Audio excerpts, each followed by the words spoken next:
pour na koloba. Mais cela c'est là qui a nazala quitté naye. Il fallait un petit repos. Après, il y a coupé ce programme, il y a veille patriotique. Coupé ce programme, veille patriotique, mais tokende tozonga mais na ngina bandana no et oyayango eloko nini esala ki yokota na no prison. Okotela ki prison nini parce que bandeko bazolanda mususa zaki oya ba interpréter na ndenge na ye oyiki ndenge na ye mais suka suko bimi vainqueur mais kana ko expliquer okotela ki prison likamni ni meki yo na prison. Au moni peuple congolais, il faut retenir les locaux moko ezeli que lukuta kokosa kosala ba montage ko ba tricage et ça quand même na suka. Ils ont voulu coach moi na moi sur bosso pour rien. Moi na moi soit yebani mukil mobimba.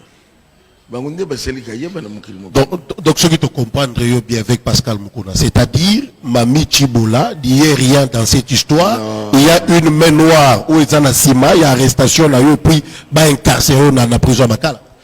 Et ça la Mami Chibola n'a pardonné. Aza iloko mongote. Si ce n'est qu'à maintenant, il y a salabou. Le problème, c'est qu'il y a FCC et non pas Mami Chibola. Mami Chibola, qu'est-ce que Mami Chibola peut disposer na ma camion sous tel qu'il y a salamion? Et là quoi?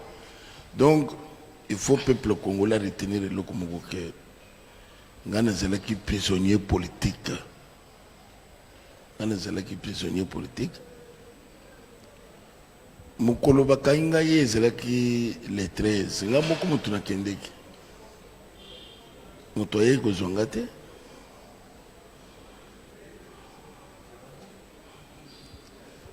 omoni bandeko na biso ya FCC bazana mwa retard ya makambo retard ezani ezali abazali koyeba ke ndenge bazalaka kosala makambo ezosimba et que les autres continuent bongo. Non. Et l'eau qu'on a sur Zakane bandit les Zakana Souka.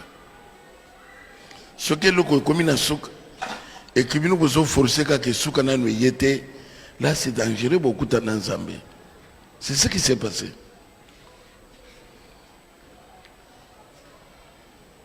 Le 14 n'était Makala. Nous vous allez qui a les bandes. Qui kaya à celle qui déclaration. Nanga koma wana conviction nini parce que namoko tangi FCC mais conviction nini zo tinda yo oloba FCC est-ce que zana ba preuve o zo la que FCC na se wana et les candidats tuno sur Zoland qui kaya cette déclaration azoba que ça ce n'est que le début, ça ce n'est que le commencement, le pire ezoya commencement maintenant c'est Chibola. Commencement c'est Kikaya. Commencement c'est qui? Et le pire, nana quoi na ngusco. Même les avocats nangai. Natangwa na basala qui plainte contre Kikai. Kikai qui n'a jamais été convoqué na ba déclaration wana incendiaire. Jusqu'à présent. Jusqu'à présent. Après encore quelques jours, ex-ministre Tunda a fait une déclaration sur Top Congo.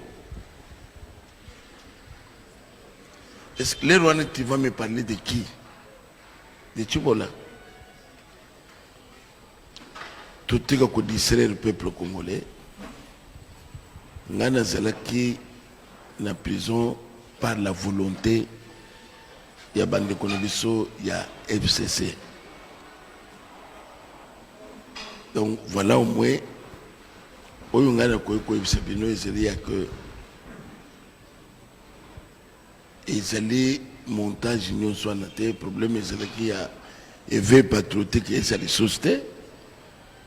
Mais avec tout le badano un peu, parce que Zala qui na prison, et ça n'a pas te belé, bah yoka qui m'a kambe belé, avec Azana prison, to yoka kapé, bah propos na yo et les kaka na émission, y a des komoko Marius Monga, pour la ko tangaye quand même, mais avec yebisa biso, l'isolo ni les kaka, bah côté la kayo na kati, bah agressa kayo, bah beta kayo makofi, bah menasa kayo, ça l'a un peu négrini, beta la biso na solo parce que kobiba na yo lelo, na yebi ke mokili mobimba bazo vanda bazo la na bayeba nini esalamaka na prison likolo nzota papa avec Pascal Mukulu. On a accéléré avant à Lobawana par rapport à dire il y a papa n'enga lobby il y a FCC parce que yo na FCC pour et comment que ba commission tu na prison bozo we la nini. Bon, na répondre na Moutouna français à Tony. Bon, na base que l'air ngai na côté na prison. Au moni d'un côté bah éviter loko ba ngai. Il fallait le découvrir le peu prison. L'air na côté na prison après 6 jours. Kika ya lobaki que ça ce n'est que le début. Oui. Le pire réseau ya. Le pire Kika ya lobaki wana eyaki.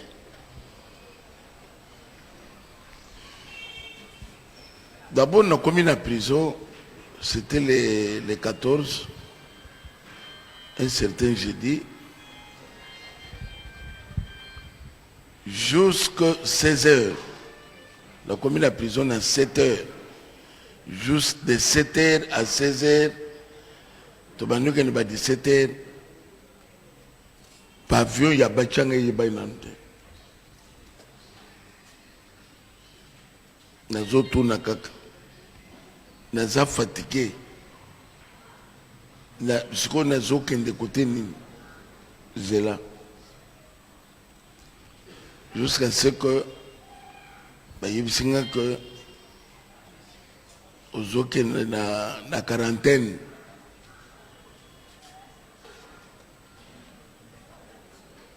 na pavillon 11 mais ngana tuni bango ezana ba prisonnier mususu ba ya pour ne pas citer les noms des gens botindaki bango na quarantaine na pavillon 11 te pour ngana zoke na quarantaine ba bisino ke na ye na coronavirus parce que ba mususu ba ya ka directement boche bango na ba pavillon pavillon 8, pavillon... Zoka pavillon 11 wana, les pavillons, il y a ce qu'on appelle les criminels.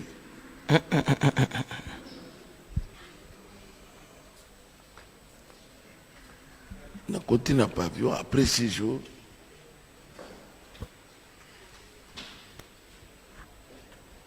vers 2 heures, Fongola. Nazalaki na yo rendez-vous Fongola.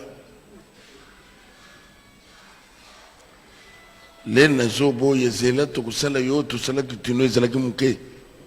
Alors j'ai compris directement que ça nazali devant les gens bien préparés. Mais voilà, tu es que dans prison ba gouverneur bazalaka et ça un peu très structuré. Comment ils ça la maintenant? Ils étaient où dans le moment ma camarade ils ont bagarre bazalaki. Il faut président de la République à ça la commission moko qui est en prison makala bayeba ou ya côté là qui makala nini ayela kili kamunini à ça samba toi sambete ce que j'ai compris prison makala ezala ki lokole cimetière ezala lokola moi instrument moko ya bato il y a parfois bato sous bazakuna asa pas même prisonnier mais bah oui parfois bah vous allez connaître pour nous ça mais selon volonté na bango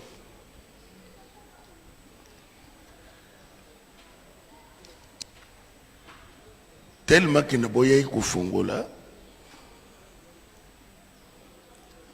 na benga ki libanda bande ko biso bazali na diaspora bazali batu ya ko féliciter makasi. OK.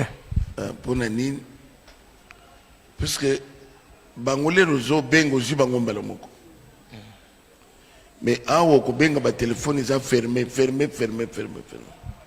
Kurezate. Alors bandi kone biso ya poto babandi ko relier message siko na monde entier. Batwana lele bayoki na komi kobenga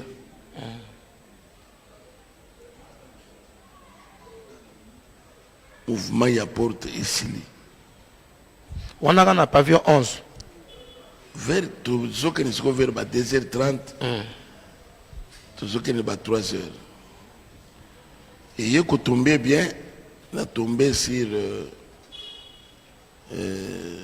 trésor na yebise que yebisa bakonzi ya la police bakita na makala mokonzi moko la police aya te benga la police oyo ezali awa na makala eza na la police ezali na PEM ezali na DEMIAP eza na ANER eza na baservice news yebisa bango ezali attaqué na pavillon 11 na chambre na ngai abengi bango azwi bango mutu moko aya na butu wana te. Donc intervention moko esalamaki te ya mutu akoma place ngai nazelaki vers ba 2h 3h wana mutu moko te. J'ai compris que ça c'est quelque chose oyo esalamaka awa. Prison makala ezeli ya batika ngo ndenge eza wana te. Il faut identification esalama.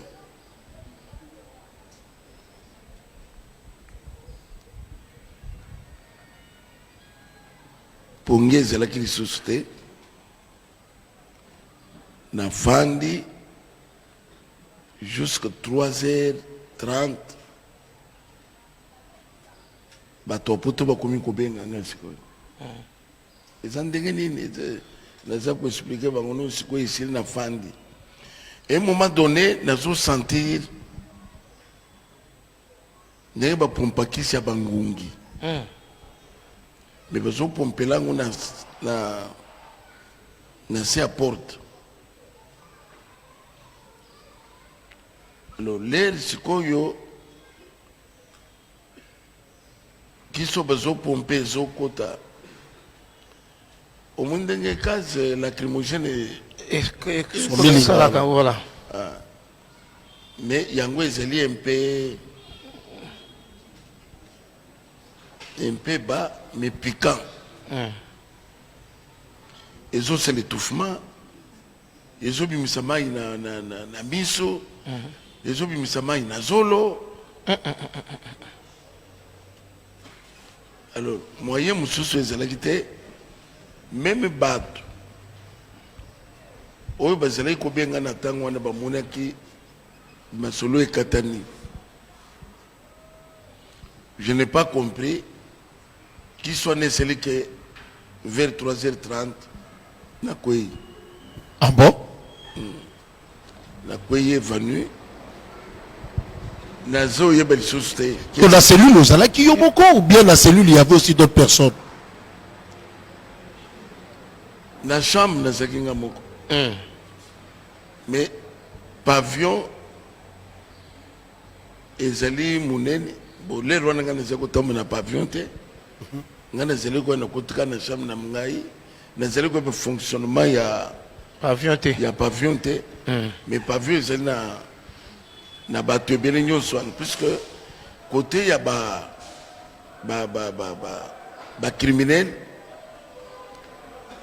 bakoki kozala parfois na chambre moko baza 300 chambre moko. Donc eza wenze dans propagation à maladie facile et qui se transmettre facilement. Je crois que le ministre de la Justice, l'actuel vice-ministre de la Justice, doit assurer intérim, il y a titulaire, en tout cas il faut vraiment à ça la tout pour la Bamakambo Zoloba. Je crois qu'il faut quand même pas qu'on la paix ministre pour que Bamakambo Kota la paix avec Pascal Moukoula. Mais dans le moment où on a eu Yomoko, na 3 heures, on perd. Mais quand on continue, ni ne yaki. na 3h30 le nakwei lokola balertaki déjà bango ba 6h 7h baye babandi kotoke na 6h à 7h moto azofungola za te de 7h à 8h. Donc va comprendre que il y a quelque chose que ça ne va pas. où il est cani babandi kubuka porte porte za bibende bakata kyango. Ah bon? Oui. Pona kubimisa ngai.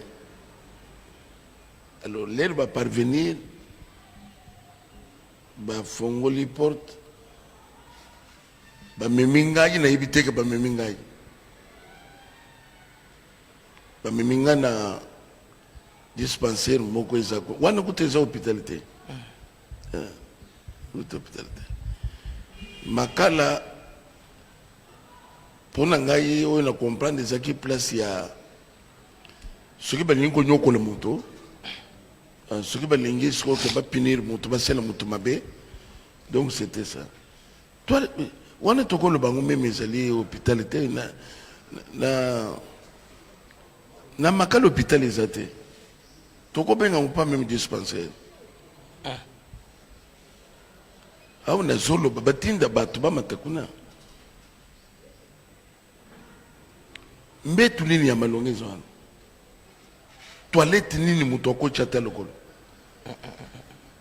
kisi nini ezali mais pourtant la population est en makala bazali na hôpital kuna te. Ça c'est ce qu'on appelle le criminel. Tout ça qui n'a pas connu, c'est pas criminel.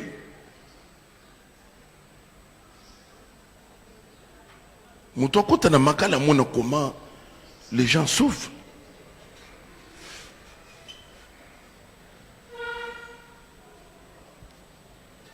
Ngana yekola muka na 10h de 3h30 à 10h.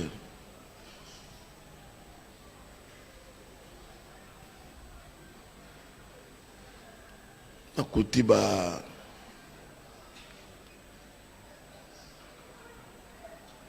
docteur il y a prison. Ba prêter batonga na bango esali peke na lamuki nan batie nga tonga moko te. Donc ti tan nyonso wana bapesu ya ta traitement moko te.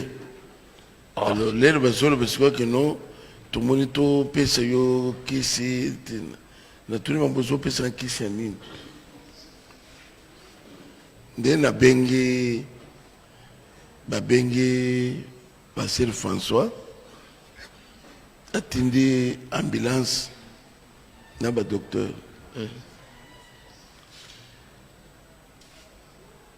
bato bazana kisi te bazana eloko te ambulance ye ba docteur baye mais babimisanga te baboyi babimisanga te bapesaki pe raison te pourquoi baboyaki baboyaki. Alors ba docteur bakokai kosala examen nini appareil nini eza kuna passer continue babeta ye na prison. Mais ce qui nazolandela bato bazosala baku wana na sécurité nyonso mpona kokóma na prison bazalaka na kati un instant papa passer continue babeta ye na prison et bato nyonso bayebi comment passer continue abima na prison et qu'est-ce qu'il est devenu na weteli santé. J'avais vite compris que m'amener vite dans la prison des alaki pour ça na bango. Voilà. Puisque quand il y a l'obaki que le pire est koya. Donc bangombo keza ba koko na bango. mboka eza ba famille na bango mboka eza bango basomba yango eloko bango balingi kosala bato nde bazosala bakikaye na bakabila. Avec Pascal Mukuna. Oui, parce que parce que il faut tout développer un jet de l'or et ça a point belé il faut quand même mettre à vie. C'est pour vous dire que na joie qui soit mon côté il y a prison ndenge na expliquer ki na zo yoka étouffement batindika kisi moko na meli et bavoka basenga nabima basala nga ba examen ata na hôpital moko libanda ba yebeza nini ba permettre yango te. Donc voilà et en plus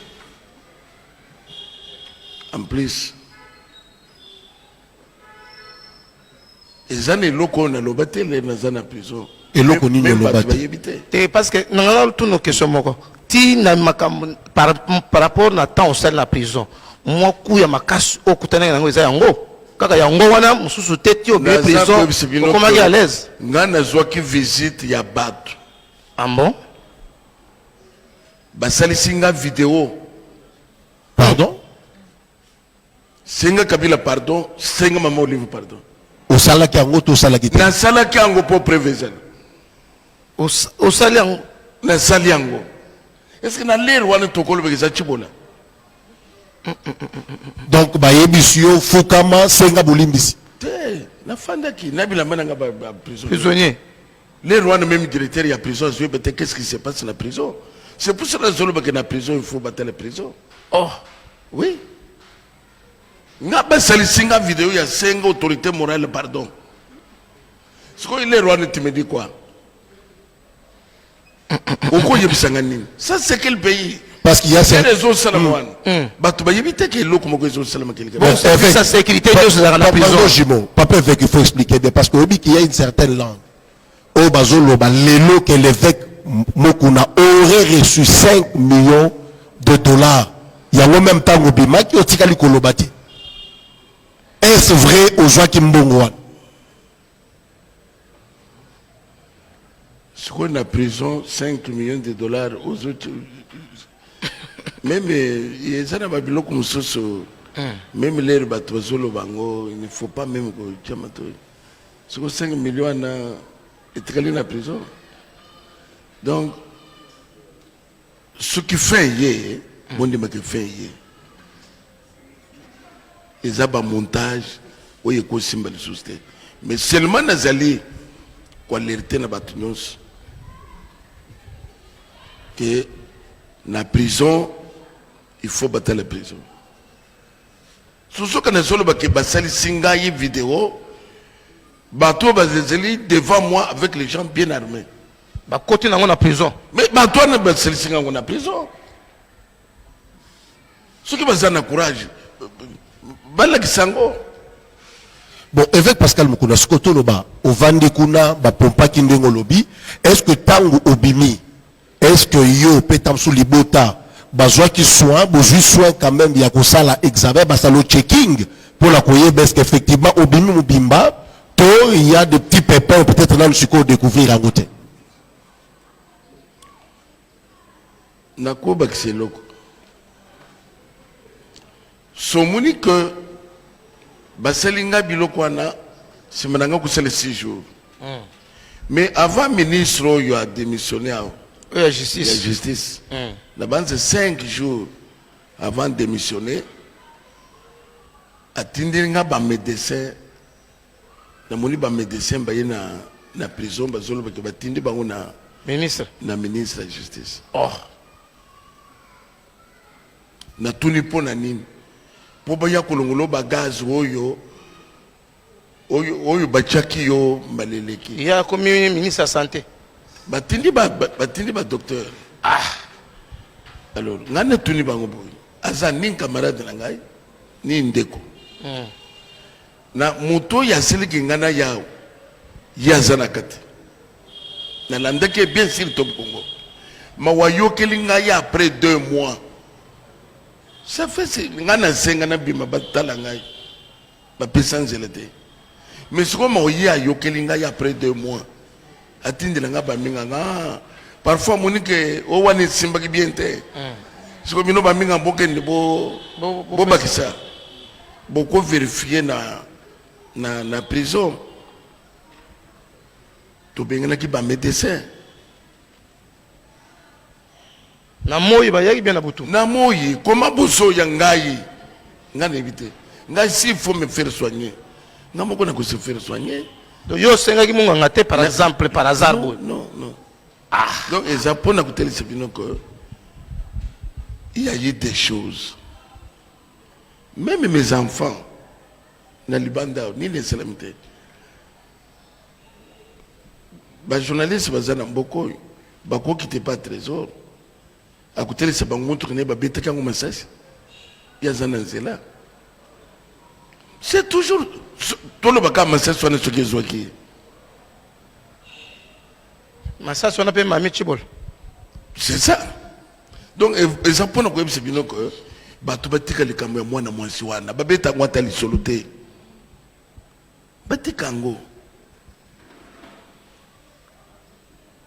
Donc les Japonais kuteli sibino ke zawana te mutu ango pe bazo selengana lobaki ke oye kwesa ni.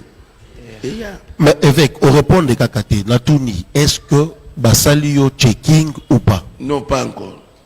Na zozele soki nzamba sungi na kubima mboka bakene kusala ngayo awo kuya kutombe na maboko ya munganga na bango ya kutombe na piège le soso hôpital nyonso yo webi koma bazo contrôler ngote.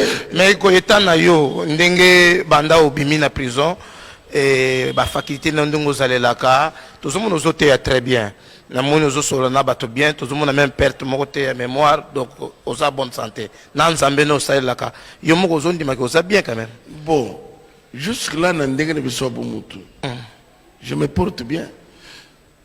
Merci beaucoup. Avec Pascal Mukuna, on voulait déjà, la première partie émission d'Abisso, mais quand peut couper absolument solo, par rapport à Yamakamboleka qui est en prison, Siko, je pense que Batunyo so bazui quand même lumière par rapport il y a Malobandeke Bandai Kotambola. Mais pas avec Pascal Mukuna. Et c'est pas facile. Pour nous sauter, ni nona, na papa za leader munen, est-ce que moyen ya ko senga na bakonzi président de la République surtout na makambo yo mona prison wana est-ce que bako landela makambo prison wana te parce que place de sécurité za po biso to komanga place yo za ki problème mais bato bazo koma facilement na mundu ki pe les sources bazaka na kat be bazaka libanda o websa nini mo konzambo ça c'est na koyulo baka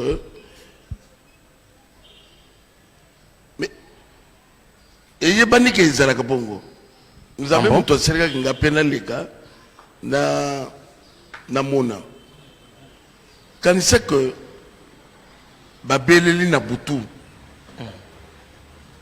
po boye ba kele kambo ezali ya solo to ya lukuta lero bazolo ba ke boya awa nezo vivre loko boko sani boya mais ce que boyete c'est que quelque part complicité moko ezali depuis ngana bim depuis na zakuna na sengi basala ngate examen bayebi ko ezali ba permettre ngote.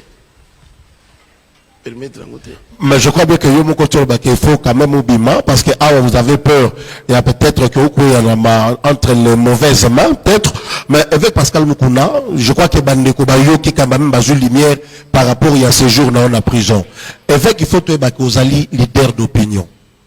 Vous alliez leader, il y a mouvement citoyen, au Babengi éveil patriotique. Mais la temps où vous allez qui na boloko.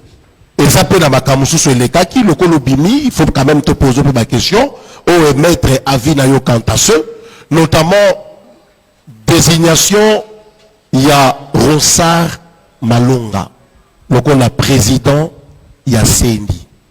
Avec Pascal Mukuna, avis na yo zanine. Mais, ndeko français, et le Congo na kosenga ezeli ya ba politicien bamuna mboka lokola moi boutique na ye ou soit bilanga na ye ezalaka côté ya plateau de batike Ce qui a ya yebisi moto awa chance te songolo awa salabo. Pourquoi ce monde a besoin de ça quand on c'est parce que bah yeba qui quel est besoin de le peuple congolais le baké le côté. Pour ça na bango ezali le consulter pour ça na bango ezali pouvoir. Pour ça na bango ezali tout se positionner tous les sources tout ça tout ça. Qu'est-ce que le peuple en bénéficie? Na moment tout ça c'est quoi? Est-ce que les Kamomaloun de Massar, ceux qui connaissent Massar, qu'est-ce que savoir? Papa, Bazo, la pour l'élection. C'est 2023. Il faut battre le président Séni déjà Mbalamoko. Nana quoi c'est yo que tous les kokebis. Et ça la confession religieuse. Et ça les 5 ans. C'est là qui n'a prison. C'est qu'on est en banda. Ok. Moutoua mekate na likambuya soki malonda mazar. Biso na weteli seni, ils ont problème d'abord, il y a révision, il y a loi électorale. Sans cela, moutoua quoi ebise likambuya, il y a président sénité. Pourquoi vous bande un animateur au lieu de bande un maman likambu? Dans tout le bas, démarche, il y a 13 parlementaires avec Pascal Moukoulaza qui a encouragé Yango. Nazeli koloba que 13 parlementaires basala gini. Oyo baza babambantama qui ma consultation pour na ko luka réunir batumnyo surtout na idée à qu'il faut bal le canon la réforme électorale avant de aborder l'élection. Ah bon? D'ailleurs qui a voté ngana zakina prison. Mais ngana koloba que batika ba ventir wana na place te éveil patriotique. Tout collègue na plan B. On a pas une veille patriotique. Na siri sanan. Loba. Masanwana parfois ba monaki na ta zakina prison eza muke. Mboke eza ya un groupe des individus 18 ans balinko tika mboka te. Mundela za bien après 5 ans. Il laisse. Moutoumouin de 18 ans, Boulinka Bozalwan. Malon Damassar, c'est quoi ça cette histoire, Malon Damassar? Ça veut dire que, na Oyetel Séni, on n'a pas besoin, il y a président, il y a Séni, même quand on a combo, il y a président Séni, c'est ça n'était pas. Et que ça n'a me pété. Il faut pas bandawapi. Na révision, il y a loi électorale. Sans connaître l'animateur, il y a. Mais est-ce que vous allez tenir compte, Pénatan, avec Pascal Moukouna? Est-ce que vous allez tenir compte que qu'on soit tant ébélé et qu'on risque que dans 2023, pour l'élection, ça la matin? Ça fait quoi? En bon? Ce que l'élection, c'est la matin. Élection? Élection, ouais. Il faut voir que l'élection dans ces pays est un préalable. Ce qui est préalable pour une islamité, l'élection est athée. Pourquoi on joue que les élections sont les élections? C'est parce que les gens fraudé. Vina Bango, c'est ça. Mais dans le banane, il y a Séni. Dans Séni, le problème est d'abord il y a qu'on réviser la loi électorale. Ok. Et c'est là qui taillait sur FCC. Et c'est là qui taillait sur Bango. Ce qui va réviser Yango et Séli. Nena sima toko talisiko que na sena musikoyo toko kotia nani. Mais vous avez na nani ya seni na moment makambo seni ezana na potopoto. Mais évêque Pascal, il y a pas toujours le tango lobby par exemple qu'il faut réformer l'électoral, mais tout ça déjà dans un tour, il faut pas zone ça on a 2 tours. 2 tours on a photo les cas par exemple d'un référendum pour population à s'exprimer. Aujourd'hui on a dit que nous soit là c'est le temps, c'est de l'argent et que les lomboka peut-être mbongo en ezate. Yoka français. Olingo lobake toke nembang pour l'élection. C'est ça le olingo lo. Mais ngana ko se yo ke toko ke élection té na modèle wana. Surtout que nous parce que il peut s'appeler au président Félix ce que j'ai dit à Kolandangaï a kende outre te puisque ce cas une zèle moussous tu peux taxer trahison contre le peuple coalition na bango basala ngona makamu na bango. Mais avec ça nous allons veiller. Toko qu'une élection tena carte d'électeur. Bakende na nini? Carte d'électeur. Carte électeur nde yango ba. Na 2006 salaki yango, 2011 yango, 2018 yango, lelo bokobo yango te. Lelo zo changer yango. Yango nde zeli ko favoriser fraude nyonso bozongo. Mutu moko azana ngo 5, même za auto zelio. Ndeko moko abongisaki mususu parce aye ko retrouver mususu. Donc à cause de la 2, 3, 4. Mais tu te commandes à où c'est que moi qu'on a vu, moi qu'on a 2. Ah.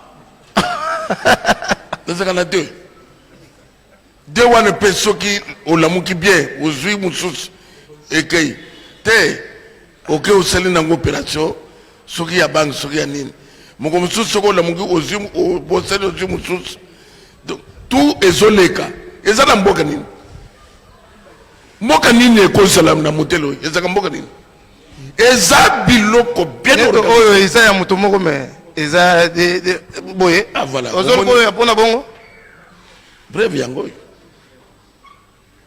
ça veut dire que eza biloko bien organisé ba carte oyo bazo sala ngona ba parcelle nyonso butu ba carte oyo tous nos voisins frontaliers bazana yango ceux qui tango voter koki Baye va voter, bazongi. Mais surtout que ça, la vous proposez quoi? Ça dit proposer et l'autre il y a le bosso pour toquer l'élection, ils ont recensement.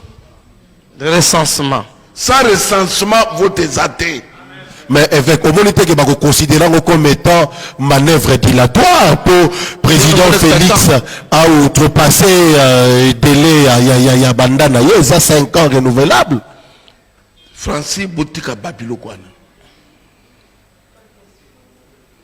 Ce que nous avons sur le Babilokwana, c'est un fraudeur. Mais on a coûté le bino. On a dit que tu as 80 millions. Les 80 millions, tu as wapi. Au Kinshasa, tu as 14 millions. On a salé recensement à Kinshasa 14 millions. C'est un mensonge monté de toutes pièces pour amener le peuple congolais. Un neveu patriotique, ça ne passera pas. Et c'est-à-dire que Nana Salaki recensement. Recensement dans les hôtels. Il y a Souka, et ça il y a 1984. Le recensement il y a Souka. 1984. Moto aselisaki yango le fait Mobutu pe asilisi yango te sikoyo problème ezanini puisque na moni olingi onjilo lingo bangisa ngai non ko bangisa yo te nous t'en oh mais si ça prend du temps même ceux que j'ai 6 ans ça fait quoi mais parce que tout le monde a quitté là tout le monde a quitté 4 ans tout le monde a qui avant 2018 avant tout le monde qui avant 2018 régime passé bah mais KKP qui ba kende na recensement opposition tellement ka ba boya ka to kende ka l'élection opposition wana kaka bango moko manœuvre dilatoire opposition nini bango moko bango ndie balobi ke tozo bande bino boko ko tele balobi ke botika sériellement izala ke lokwa solo balinga botika supposer ba ki manœuvre dilatoire. Mais donc, pour nous, tu vas voir la biso à 5 ans élection, ça la non, c'est ça là. Pour n'accoucher ma base, il y a état de droit, même si ça nous prend 15 ans. Ok. État de droit, bango basi Mobutu a tiré quand même à état. Les droits c'est Mobutu a tiré état à droit mais Mobutu a tiré état. Ok. État de droit. Mobutu a tiré état sans droit. Sans droit. Mais bango baby état babukina droit. Biso toza lokole toza na jungle. Où est la jungle? Basali découpage. Tokomi na 26 provinces au lieu à 11. Beaucoup y a des provinces à Kenge zana batu combien? Mais c'est quoi cette histoire? Achille. Place au gouverneur à Gofandate. Tout est quand même wana. Nombre kaka ya bato, ou ya province ya Kwilu. Ce qu'on va voter, bon, il y a nombre na bangote. N'a pas que ni wana. Vraiment. Puisque l'élection est allée. Élection na Congo démocratique. Sans recensement, exacté. Mais évêque, dans Voilà, votre il faut, même si, dans le cadre de vie patriotique,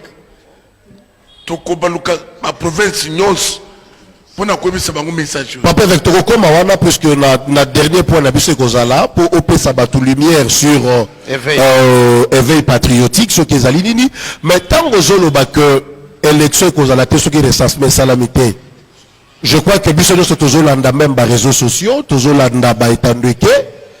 Il semble que il y a FCC, il semble que coordonnateur il y a FCC à l'Oba Kangoto. Oh, il semble qu'il répond à Kango Nabandeko, il y a journaliste, il y a Jeune Afrique, que accord secret, il y a président Félix, na sénateur Ravi Joseph Kabila Zalaki, 2018, IDP sans jouer pouvoir, 2023, FCC bazongi na pouvoir. Est-ce que nous sommes concernés dans l'accord? Tu nous parles de l'accord. Est-ce que nous sommes concernés? FCC peut parler, il y a que na pouvoir. Après 18 ans, vous allez le côté. Vous allez après 5 ans. 50 ans, vous allez 18 ans, vous allez. Ce qui te bakisana, il y a fidèle. Donc, on est à distraction. Balobi baza force. Ce qui est force, c'est la force na makamusus, mais pas la politique.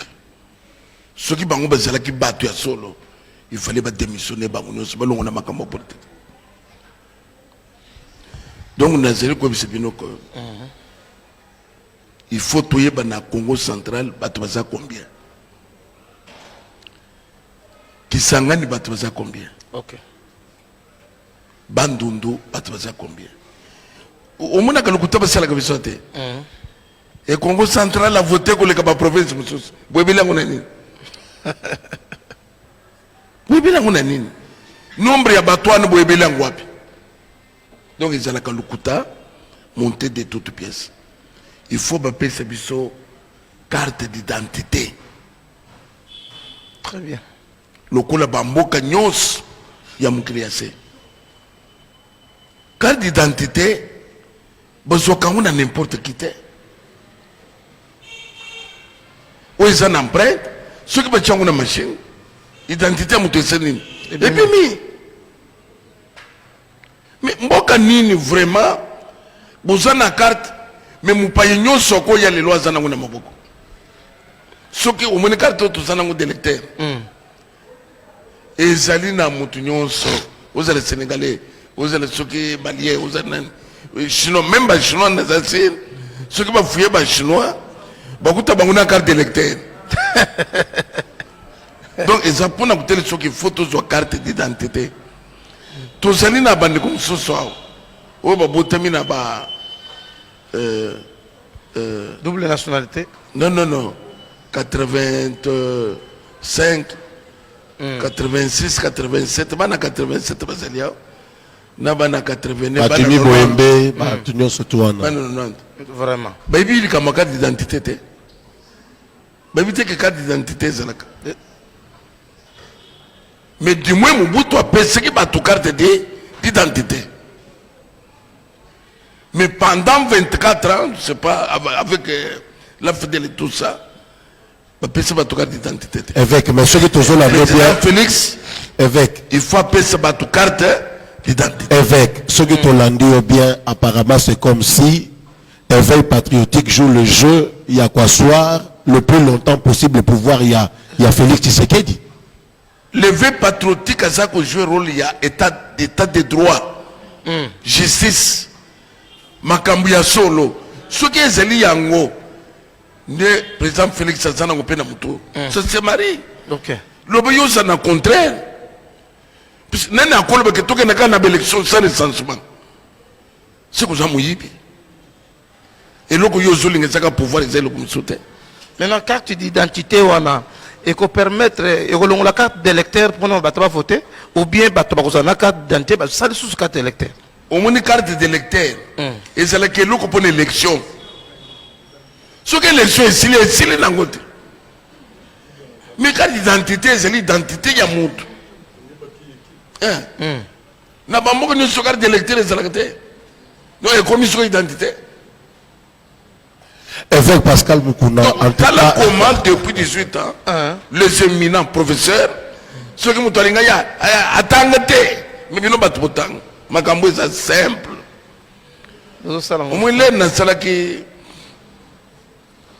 y a plainte contre l'autorité morale. Mais dans les cas, il y a des fous. Il y a des bombes, il y a des taquira. Il y a des fous. Mais na quoi semaine de memanga na CNPP battre ceux qui na folie. Mais bino boza ba éminent professeur boza ceux qui docteur en droit ceux qui licencié. Mais ozo favoriser c'est l'individu. Mais ndengo bimi pe prison na moni makamango kotika ngokaka de ozo éveil patriotique ngo makamunini éveil patriotique na ya ngamuna wa justice wana otika ngo pe mbala moko éveil patriotique et c'est le mouvement il y a tout peuple congolais. Au bangi pété. Donc bangi nini. Ezali bino ba journaliste. Ba maman marchère. Ba état major ya ba parti. Ah on n'était pas Frank Jong. N'était pas Frank Jong. OK. Na état major na ignos. Lobby dimanche na kozana 10e minute. OK. Na IDPS. Je vais laisser la 10e minute. Na CLP Lusambo. Donc, oui, il y a des partis politiques qui sont. Des patriotiques qui occupent parti. Mais ce qu'il y a, c'est que patriotique, et c'est pour nous faire échouer l'ennemi à peuple. Mais ce qu'on le dit, recensement. Ce qui est athée, même parler du peuple en Tokanyang. Mais voilà, ozotinda batuna. Voilà, ozotinda batuna rébellion, papa évêque Pascal Moukouna. C'est même quand terme le biwan. Ozotinda batuna rébellion, ça fait quoi? Si batu, bopuni bango, que vous avez député, vous avez balobeli à peuple. Vous avez salama comme contre peuple. Peuple a vous. Mais évêque, comment est-ce que batu bako considérer comme abbé? Pourquoi aux autres que population bako qui ne sont pas kanga parlement dans moment où il dit que sénateur à vie à outi kozonga na rentrée il y a session il y a septembre nda zonga qui quand même ba monique il y a un ndimi pe qualité il y a sénateur mboka ni nezaka na sénateur à vie osoyo kango na mboka moko ba sénateur à vie mais dans États-Unis plutôt que le président comme un sénateur kaka biloko taillé sur bat biloko taillé kaka sur une seule personne biloko nyo so ni faisait changer sénateur à vie banani basali biloko wana ba éminent professeur ba éminent professeur français na uti koloba pour n'être na recensement bozo bolimbo même biso l'élection na moment na beni bazo kata batito na moment na beni bibembezo contrôler na ituri muto kolobela bango azate awe zeleka ka pona recensement yo pona élection mais l'élection est salama qui batanda okufa na bango kaka mais l'élection est salama ya turu e ko salama te nani akolobela bango nani akolobela bango pourquoi ba kuna bato bafotaka mingi lokuta biloko nyonso yoka papa soki tokozala kaka depuis 18 ans bandeko na bazosila bakosila ce sont nos frères soki sikoyo biso tokozala kaka bango bazokufa awa eza kaka oui sikoyo malonda makambo ya bamalonda eza te makambo ya élection eza te basilisele biso likambo ya est mais papa évêque Moutako si. C'est cause le cheval de bataille na biso. Ok. Merci, mais papa évêque. Ce qui est silité, le kota na bango. Et c'est le 5 ans. Et c'est la confession religieuse. To quoi c'est bango to yo kabinote. Papa évêque, nous sommes en train de compatir na bandeko bazana est parce que Tolingi quand même qui mise à la partout. Mais évêque, Moutako s'adresser na ye mbalamoko eza Félix Antoine Tshisekedi Tshilombo. Il y a des présidents parce que commandant suprême. Oui, il y a des gens qui s'adresser par là pour appeler les Cambouis Est. Déjà, tu as des 2 ans. Au CLC. La CILIS. Ok.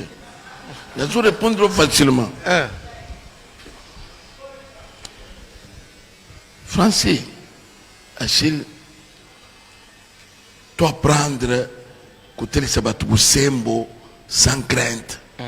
Mboko yo basema ki lukuta na ko terroriser bato.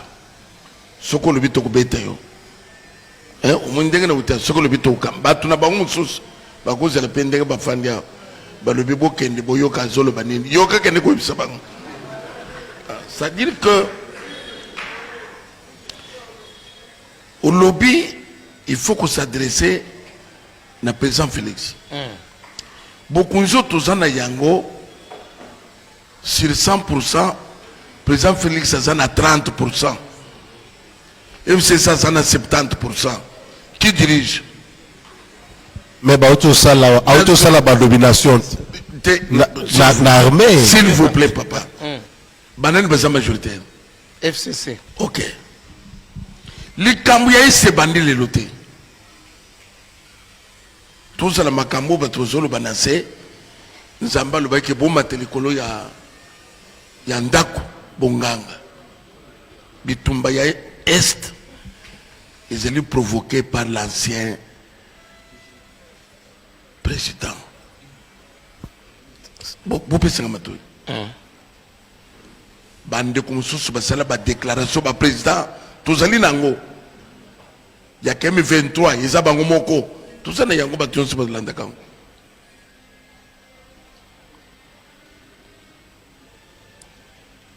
Ils allaient les colonies minéraux à Est. Où il y a un général, ils ont exploité les minéraux. Colonel, ils ont exploité. Et il y a un compte en boca, il y a Bangomoko. Il y a Bangomoko.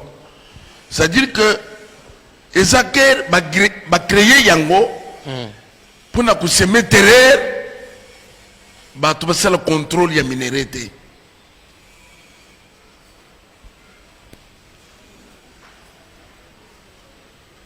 Na quoi biso boy. Autozolo le président Félix Azoyoka. Ayebisa batu ya coalition na ye. Pona le Cambouis Est. Eza bango. Basili sama kamana bango. Ce qui est silité, élection électorale. Semaine passée, Bakati Batumi, tout ce qui commis, semaine passée. Nous sommes les Sénégalais, l'air Moutokoyoka, Mouto attaque sa côte Konanan. Mouto déjarade à côte Konanan, n'a DGI. Et ça, le territoire conquis, c'est-à-dire que Mouto Kota Wazate. Et Bakata Batumi Tokuna. Tant que qu'on a solution monente Achille lokutana bango mais avec sécurité comme partout et ça na Kinshasa awa na Lubumbashi na Kasumbale ça même partout les autres ont constaté que insécurité ça lié avec Pascal. Et aussi là insécurité wana bazo créer de toutes pièces pour faire peur aux gens. Mais les peuples congolais à sa fonds et l'eau que nous sommes à bandena souk. Mobutu a créé qui ba pillage. Ah ouais. Ni n'a pas selo et salamate. Et souka souka. Donc, l'eau qu'on a quoi monsieur Zélia que pour le moment, baye baki bazane l'eau qu'on va coucher les corriger les choses exactes. Bato bazo créer ba insécurité na est. Ba vanda ka pena Kinshasa, be bango azaka kuna. Bazeliao. Bavanda gao. Bazeliao. Bazo bomsa bande ko kuna. Bazo bomsa batu. Yo zo monete, mutu rezo longwao. Ya carburant. Baby que zo kana carburant. kolota itondi le mitu wani zoke niza banen izé bato baselia biloko nyonso eza koni me zolinga bato bolo bango te bande kuna bisona bazosila pourquoi yo kanitike soki minere ezala ikuna te bakukufa nini. Mais avec Pascal Mukuna, oti koloba que ceux qui les Cambodge comme se retrouver na prison, ils allaient parce que bah mon que façon bade ko kendele nde ba créer la kio. Vous n'avez pas peur que ba créer peut-être loko mususu ya munene koleka ou tu koleka. Ah bah c'est ba bandia ya lupango église, ça fait quoi? Donc na moment moko yo kanisi que ceux qui Simon Kimbango so ko courage te. Il y a quoi que mindere que boutique ko beta ba tumundi fumbu na modèle bozo sala boy. Fimbo ne nga kesila. L'évêque confirme que acquisition il y a ba mikanda lupango zwa kango d'une manière légale. Français na tozo sabandeko. L'air biso tozo lupango wao. Parfois il ministre na zakina 8 ans. Lupango zomono tuwela ngope na bato qui n'a rien à voir avec l'école tout ça n'a pas jugement de la place. Ok. Il y a tout gagné procès la justice congolaise les Rwanda au moins kosoka bato mususu akoliso ki na Tanzanie ce quoi pour le ministre Mbalamo a dit même qu'est-ce qui s'est passé Évêque Pascal avant de déclencher loco il faut que tourne il y a que place toi les andengini il faut que tourne et en plus ne chante qu'on a gagné mais c'est pour l'intérêt public mais bango ba yibi biloko à l'état ba yibi banda kwa l'état na lobaki na bango boy pongana lo même que awe zabu bozong sran banda kwa l'état. N'a pas une question moi curiosité mais oza quand même nesengo ya koyoka biloko mosusu bandoko dénoncer avo que des prisons il y a ba port privé il y a biloko ebele lelo mokonzi mboka mosusu suspendre ngo tango yoka kango esalaki nde il y a ba port privé ba port illégaux il y a ba prêtre non ouais ba prêtre non c'était la joie il y a comment que quand même to lobaki ils ont fait yo so mona pour y a l'état izali bino boseli ya bino pour pembeni ya l'état ya bino leki ya l'état bino kutu komi ko yepa na bino bosa na aéroport mais kotala ndenge ezokendele na ndenge okomeli poto mobimba balingi yo Congo balingi yo province nyonso pour yo namoni neti comme c'est veille patriotique comme oluka pe bacha président na candidature bon ça lango soki un jour peuple senga atiko ko bangisa nga papa c'est-à-dire que na tuni soki parce que population soko bozo kende objectif ezani au moins population soki esengi siko yoka combat tozobunda pour la population. Si la population mona ke tombeza solo. Nda pozo mona wana. Nda pozo mona wana mutuno tuni wana zanga makambo ya Nzambe. OK. C'est-à-dire l'évêque ne vise pas un poste ministériel. Non. Biso siko tozeli ba porte-parole ya peuple congolais. Ça ba porte-parole ya que trop c'est trop. Bobo mimingi nalinga ina kufata c'est ça machine wana ezalika ko tourner bongo na kotina nini hao okuta ba généraux asa kuna ça fait 2 ans 3 ans ba sambisa yete nini o ba pièce ya mutu ateka ke pièce ya mutuka général ateka pièce ya mutuka Avec Pascal Mukula tozo qui est malembe pour la conciliation émission na biso lelo parlons un peu na likambo etali éveil patriotique. Denga quand même na zakina ba kapende on a Ozala qui dit kapende j'ai beaucoup de matière na moni na prison ou après non attendez un peu Jimon non batu bazolanda na prison après belé kina na edi kapende mais ba aider nga na zakina prison bato na ko kutana na ba aider na nini faut batu ba aider na nini na matière ambo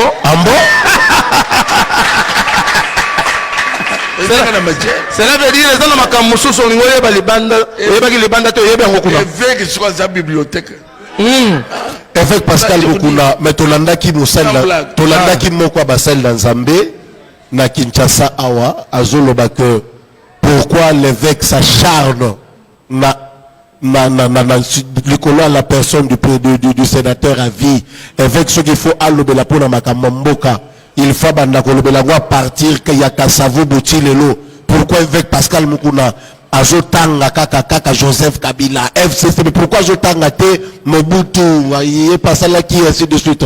C'est le prophète Denis Lessi pour votre information. Kotanga ko mwana za komantseye ngana kotanga ko mwana te pona matsene mission te na kotanga ko mwana te mais ngayo na bimi mission katani pourquoi naza na terrain mais ce ko yo za musali nzambe yeso selo pasi pona nini uza na intérêt nini na katwana. Mais Boliaka yoka Boliaka naye alobi ako vertement Toliaka mbongo alobi ke Boliaka mbongo alobi ke ngayo na ye aza nin camarade na ngai nin collègue na ngai très bien ngayo na ye wana eza bassesse distraction oyo moni bazwi ya Chibola bazwi ya magie alinga koma président ya renaissance ndo moni bazwi yepe na quoi une chose. Ah, quand même, on a qui imagine la prison. C'est-à-dire que tous allez qui déjà pas prisonnier. C'est ça comme président de Renaissance. Ah, ben président de Renaissance. Au moni les hôtels c'est que Kokamamboka ils ont pas diplôme. Ils ont pas diplôme. Ils ont pas licencié, ils ont docteur. Donc, le peuple congolais, tout ce qui appuie, il y a tous les peuples congolais. Et c'est le beau besoin de diaspora. Zamba Pambo la diaspora nyos. Ba pasteur nyos au besoin d'Europe, au besoin des États-Unis, besoin du Canada, au besoin d'Angola, Afrique du Sud, partout. Va soutenir Ngaï à 100%, sauf va passer à Congo démocratique. Mais tu vas quand même. Sauf va passer à Congo démocratique. Va soutenir Yoté. Mais RSC yoza parmi les fondateurs, même RSC le bagaté le vote. Zelena Silisa papa. Pasteur Moko. Na banzele na bimaki na tangena bakombo.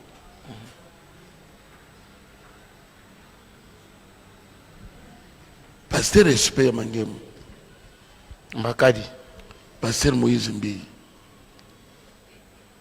Pasteur Jibaya Mapia, ok, Pasteur Kado, Apôtre Chula, Bande Konebiso Nyon c'est GCC, et puis Apôtre Paulin Iwanga. Iwanga, oui, et GCC. Oui. Au moins Bande Konebiso il y a Ditalala. O batomona kondire bango za batenza mete ba soutenir nga 100%. OK. Ezana tata moko zana kingasanya bazola telokola za papa mukolo boy bazala ki copier chaque jour ezana ba mama moko bazana bureau et c'est na moni appui il y a corporation église de réveil. Pourquoi? Pour nani? C'est puisque bayinanga balekaka wana à tout moment. Bango bazana mbongo nini ya kokanga ba chaîne nyonso ya télévision. Ba passer zoloba. Bazaki na mbongo nini? Na yebisaki batu na prison mukolongana ko bémission nyonso ne okatana. Puisque biloko batie bango na monoko eza biloko ya lokuta bakosi bango ke bakondane 20 ans akoya te mais on a ye isili soki moto azoloba ke soki évêque abimi na kopasola bible c'est que batiaki na moto na ye ke akoya te mais soki asuki ndenge nini mais question bible nani bapasteur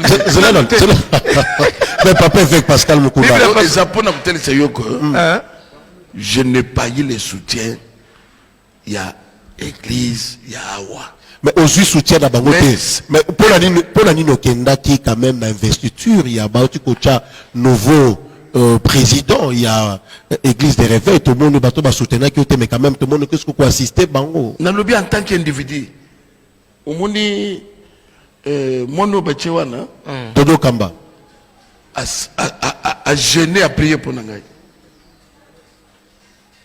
très bien les rois dans les États-Unis confinés a benga kayo chaque semaine au laliboni azola musona pongi lelo lingola la zola na pongi mais avec comme je me l'ai question confirmé loko balobaki que bolinginde peut-être école mususu or baluba baba ko kontango te nangana ba ça ndeko moko poser question ndeko moko poser question moko nini yo soloba parce que tangi partout bazo soutenir yo mais nano tanga te école moko boye te que no école tele sungi ngai nini ozoloba pona un tribal oyo zulunga et commander les colons na Congo yo golobani soki bato ozosala une tribal ba politicien bazana sima na bango OK soko munikaka même mutu na nzamba bimina un tribal politicien moko zana sima na ye yango to ndeko loba ozoloba zana sima na ye balobia wake voilà pourquoi bozo supporter ndete ke kolo mususu et kokamba lisanga en église de réveil parce que ceux qui total même na ba club Mukuna Kasayen 20 club OK Kasadi Kasayen OK la DSMP Chimanga Kasayen donc bonjour lingabo sans comparer na bagaminyo surtout ala kabio na bino baluba mais ngana kozo nsila yo lere ngai na salaire renaissance tango forunda zala kina club na club minaku ndazala kina DSMP c'était que quoi tout mélanger le côté il ne faut pas faire mélange il y a sport na politique au moins renaissance na zolo bato bala ndanga bien renaissance eza mutoki na ngai nga mutu na yebisaki kimbuta lokola makambo eza boye tozosala ekipe mosusu nga mutu na sombi bajouer depuis bandeliti sikoyo mutu moko apesanga mongo te ke kamata sala ndenge ozomona discours ya lokuta oyo bazali kovéhicule awa leta apesanga mbongo te mpona kosala renaissance eloko bapesa biso ezalaki bis pendant 6 ans jour pour jour lokola sikoyo yawo mokolo nyonso ezali kotana bobimisa mpona entraînement bobimisa mpona boye bosala mpona boye ozosala eloko wana moto oya koloba ke moluba et mutalobi yango pasteur ndalobi bakoki nga te mpo naza katange bakoki kosupporte yango te soki omoni pasteur akomi na discours wana bapoliticien bazoloba na monoko na ye est-ce que mosala nzambe akoloba ke papa français zenasilisa soki lelo DSMP ezali na moluba nini club eza na moluba ça fait quoi na politique esali nini lere DSMP ezalaki na nani Muswahili Mazembe Muswahili club nani ngangani butika biloko wana we ezali sport bato akoki kose retrouve bango nyonso ya ekolo moko bazokamba sport etali soki yo oza makasi ezaka dépense te meme ndenge ozala lobi ke papa eveke na moni nakosunga yo nazwa mpe ata 2 ans ngiaka donc ozokima dépense me ozoloba ke baloba na baloba za wana non yo kanisika ndenge nazala nalobi kaka ke nga nazalaka président naza fondateur nakotikala fondateur président mpe yaka zwa naza na prison babimaki combien Balimwe. Wapi bango. Question beaucoup. Et ça, ce que tu dépenses par mois 800. Nakoya lobby à quel Tout na question bande wazo na bisa lobby boy. Que papa fait kazangambo nini?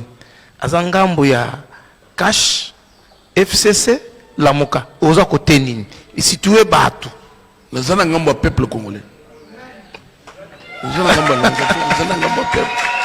Nana lobaki boy. Le reste de mes jours, nous sacrifié on a combat ya peuple. Mututu akoya na makambo ezana nzela peuple te akutana ya. OK. Parce qu'autant que Batoussou Bazomona qu'il faut destituer le chef de l'État. Évêque Azolouani. Bandela. Tant que Bazomona qu'il faut destituer le chef de l'État parce que a violé la constitution. Évêque Moukouna Zolobani. Bon, quand destituer le chef de l'État, ils ont m'habité, mais à Saline. Bien violé la constitution. Il fallait qu'il y ait un juge qui ça mibu na bango na bambani wana bawe kolongo na bango ndengwa na te. Le kambu ya ba juge na kole ya peuple. Na vie ya peuple. Est-ce que bato ko lo ko s'attacher na kambu ba juge? Vraiment. Oui, c'est ce qu'on appelle jeu ya ba politicien. Na moment bozo mona mutu azana makanisa peuple azala bien. Ce qui est à des droits à la guité. Ngani na 20 ans. Donc, et l'autre, c'est qui est en prison, et état de droit où le président a tué. Justice à solo. Na yeb sivine logo moko. Loba papa. Na kusenga na président de la République. Na kusenga na président ya cour constitutionnelle ya cassation. Ba juge mi balé. O bakitaki nga liboso. Bakimisa bango bandako. Bakima bandako. Bakima bandako na base. Bakomi ko vivre clandestinement. Okoye bakomo na bango te po balandela bango malamoko. C'est connu, juge à Kalam, parfois les noms m'échappent.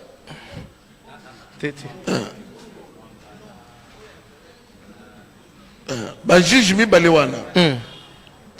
Bakimisa bango bandako te. Kaka po bakitaki yo. Puisque bakite ngai. Omoni ba juge ba konsele ya bino. Mais l'air ba moni ke loko te. Ata ba sala ko yote. Ata yomoko. Osomo na mboka ni ba zo violer mo 4 fois. Donc c'est-à-dire que mutuno soso ta lutte. Wo ezabilo ko moko pam ya lukuta. Batwana bozo kimisa bango ndako.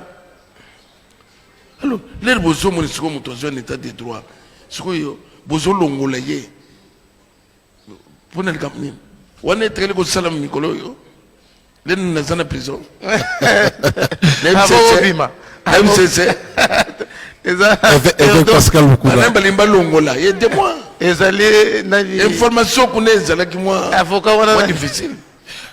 Toyebi que zala ina 2 juges au bato banaki ku mingi ko bato ba fustijaka ba arena bango barandaka parce qu'il y a beaucoup de députés qui étaient élus au bango ba monaka que ba perdaka ba kiti na bango et que tout le monde a même mangambo à la mouka ba fustijaka comportement na curieusement ba yoko senga ke balongwa tout le monde que même nous avons répondu moko ya la mouka Martin Fayoulou et longo na Théodore Ngoyi ba sengi ba lobino le président a violé la constitution il faut ba destituer Bateke distraction. C'est ça le qu'on a koloba. Bateke distraction token essentiel. OK. Bateke distraction wana et où me le paie moi mingi. Voilà. Cette distraction plus simple. Évêque Pascal Moukouna to comme vraiment na souka il y a émission na biso au lobby que éveil patriotique il faut qu'on implante ngo procéder ndenge nini bo saladini et puis activité nini déjà besoin ko prévoir dans les jours à venir. Éveil patriotique vous allez un mouvement très fort. D'ici là. Na otiko loba ke tokotambo la ba province nyos pour ce peuple congolais sans recensement, sans révision de la loi électorale, na carte d'identité, sur les athées, élection les athées. na kutambula partout awa boza mouvement citoyen est-ce que suka beaucoup suka parti politique te eza nelote excusez-moi sur parti politique ndengo zokende éveil patriotique zokende est-ce que nandingo bimina prison nandinga bangona baza vous vous sentez en sécurité na makambo zo ba kabilo ko anete papa soki ezali kona papa etienne balinga basele eloko te na ntango ya mobutu aza très fort omoni sikoyo eza kaka soki osakani bakutia lo poison soki osakani bakutire yo na butu soki osakani baza danger baboseneke nzambe azali très bien peuple congolais eloko ya kosala alongola kobanga ok baza foudre de guerre te biso tokotambola baprovince nyonso mpona koloba ke sans recensement élection eza te même bino bato bofandi awo soki bokeyi boloba ke sans recensement élection eza te eza te évêque Pascal Mukuna yango toko implanté ezala na poto ezala partout na ba démarche nyonso nana aza nsima na yo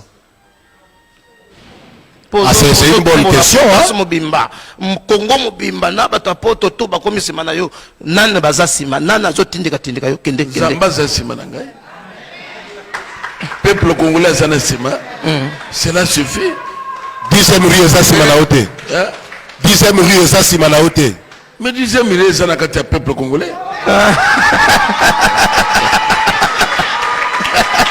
rue eza na kati ya peuple congolais olingi bazala nsima te totuni te bolingi bazala nsima te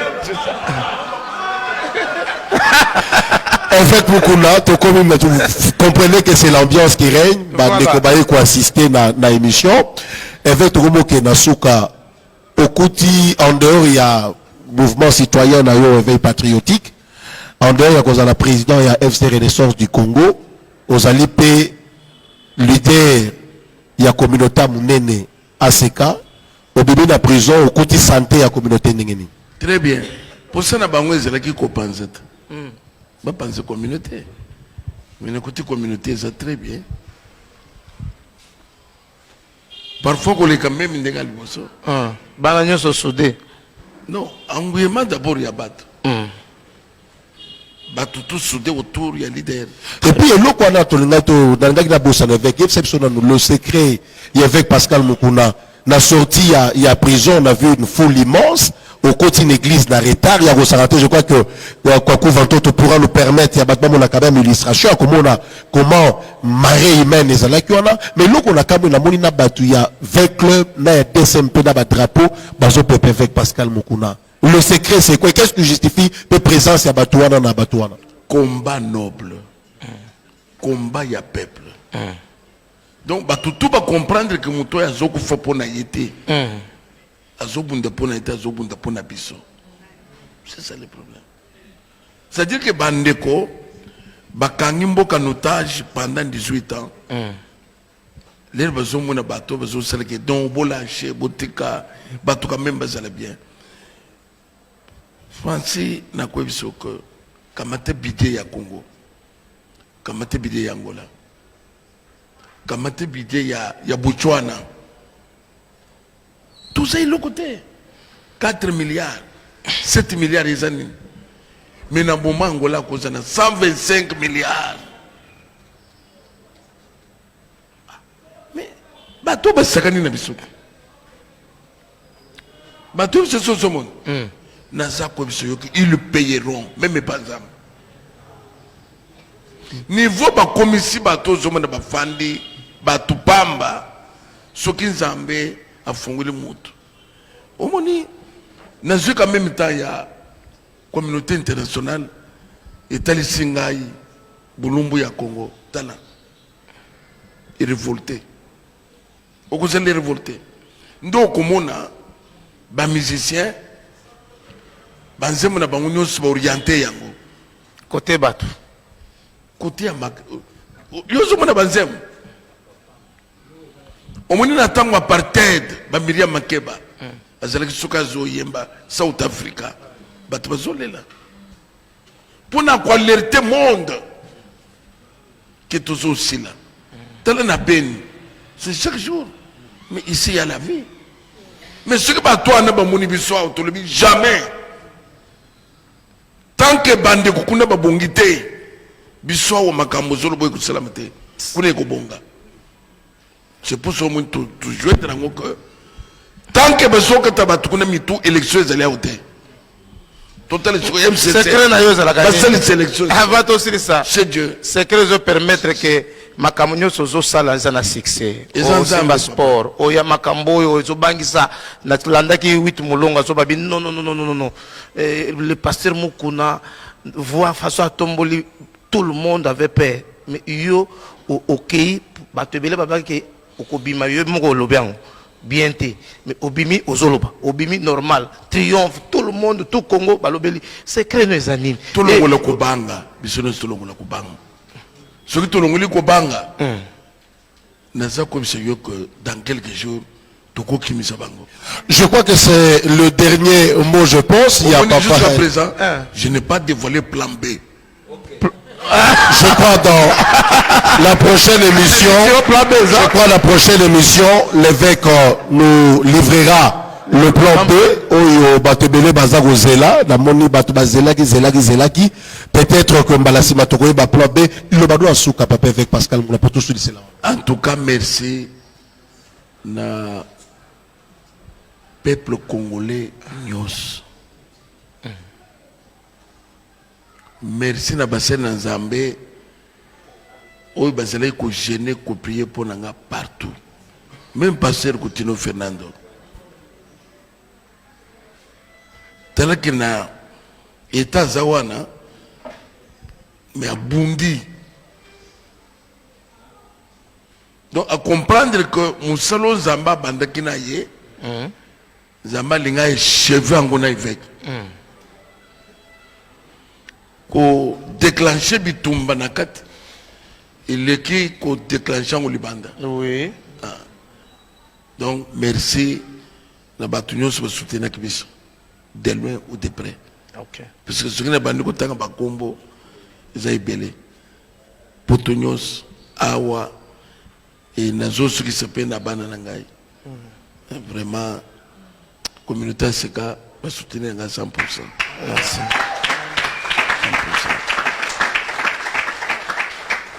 Va passer na ngai presque nyos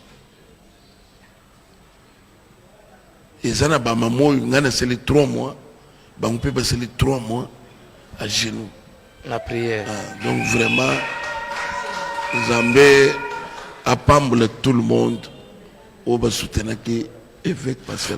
Merci beaucoup d'aba maman tobi ke boza ebele ba muta mbuji bazali ba mama Astrid bazali ba mama Mwambu Kabisa bazali pasteur Bazin pasteur Bazin na ba pasteur quand même bazali pasteur Daniel Kanika on n'a pas oublié François Mutombo, voici l'homme, que Dieu le bénisse également. Vous êtes tellement nombreux. Jérémy Toumba, je n'ai pas oublié. Président Eric également, je n'ai pas oublié. Didier Luyolaya, le prophète Josué Batoumasa et Pelé. On ne saura pas citer tout le monde. Jika photo. Banda okanga photo mais azalika fidèle donc bazé belé Léombi donc baza tellement belé Muyenge Bene Zamba Pambola Jérémy Toumba Gisèle Nzeba et bande connaissent sur la technique. Je pense que papa a lobby première partie parce que plan B ndamakambo parce que peuple congolais. Merci beaucoup, je pense que ça n'est fini. Nous disons merci à l'équipe technique qui nous a tenu compagnie aujourd'hui.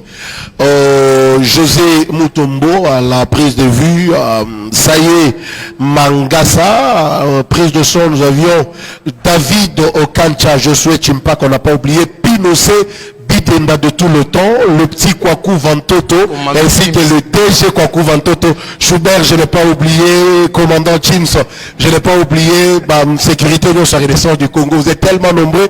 Je n'oublie pas papa Gilles Ndombe, la partie de Madrid, Samba Pambo, Laboza et Pelé, je crois que nous écoutons ma prochain numéro, qu'elle éternel, le Dieu vous bénisse, et merci infiniment. Ma papa avec Pascal Mukuna, Tobo s'en a pété à côté d'un homme élevant dignité. Maman, il y a toujours une grande dame. Maman Chouchou Odia Mukuna, n'a pas oublié Trésor Mukuna de tout le temps avec son papa. Que Dieu le bénisse. Vraiment, on se retrouve dans le prochain numéro. Jean-Marie Chimungo, je n'ai pas oublié. Vraiment, que Dieu vous bénisse. Tokomi Nasuka, que Dieu bénisse également les confrères, hein, Pacho Refi, Bazali, Jimmy Boembe, Batunyon, que Dieu vous bénisse. Merci. Président Eric.